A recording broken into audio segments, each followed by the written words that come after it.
حضرت عمر فرماتے ہیں کہ اگر کسی نہر کے کنارے بکری بھی پیاسی مر جائے تو عمر سے اس کا سوال کیا جائے گا۔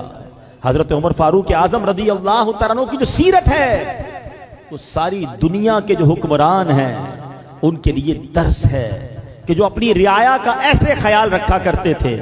وہ بڑے بڑے محلات میں نہیں رہتے بلکہ جب کیسر و کسرا اور دنیا بھر کے بادشاہ آپ سے ملنے آتے تھے وہ چاہتے تھے ہم مسلمانوں کے اس حکمران سے ملیں جس نے آدھی دنیا فتح کر لی ہے، جس کے روب و دبدبے کا عالم بہت نرالا ہے۔ مگر جب حضرت عمر سے ملنے آتے سوچتے کسی محل میں جائیں گے جس کے باہر بہت بڑے بڑے چوکیدار دربان ہوں گے، گارڈز ہوں گے، پھر کسی بڑے کمرے میں ہمیں بٹھایا جائے گا، ایک تخت ہوگا جس پر امیر المومنین بیٹھے ہوں گے۔ مگر جب بیرون ملک سے وہ بادشاہ آتے تھے، وہ سربراہان مملکت آتے تھے تو حضرت عمر کبھی انہیں خاک پر لیٹے ہوئے نظر آتے تھے۔ لوگوں نے کہا کہ امیر المومنین کہاں ہیں؟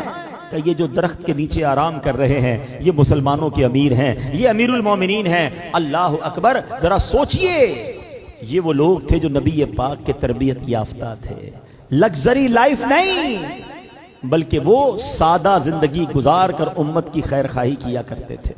آپ کو فاروق اعظم کہا جاتا ہے۔ فاروق پتہ ہے کس کو کہتے ہیں؟ فرق ڈالنے والے کو، ڈفرینشیٹ کر دینے والے کو۔ جب سے آپ ایمان لائے مسلمانوں حق اور باطل کے درمیان ایسا فرق ڈال دیا اور مسلمانوں کو ایسا غلبہ نصیب ہوا کہ آپ کا نام جو ہے وہ فاروق اعظم پڑ گیا۔ امیر المومنین سب سے پہلے دنیا میں اگر کسی کو کہا گیا نا تو وہ حضرت عمر فاروق کو کہا گیا، کیونکہ حضرت ابوبکر صدیق رضی اللہ تعالیٰ عنہ کو خلیفۃ الرسول اللہ کہا جاتا تھا، ٹھیک ہے؟ تو آپ سے لوگوں نے کہا کہ حضور اب آپ ہمارے امیر بن گئے ہیں تو آپ کو ہم کیا کہیں؟ تو آپ نے کہا اگر مجھے خلیفۃ الرسول اللہ تو مجھے نہیں کہہ سکتے کیونکہ میں تو حضرت ابوبکر کا خلیفہ ہوں، تو پھر خلیفۃ الرسول اللہ کہنا پڑے گا تو بہت بڑا ہو جائے گا۔ تو لوگوں نے کہا حضور ہم مومن ہیں، آپ ہمارے امیر ہیں، تو پھر آپ امیر المومنین ہوئے۔ کہا یہ ٹھیک ہے۔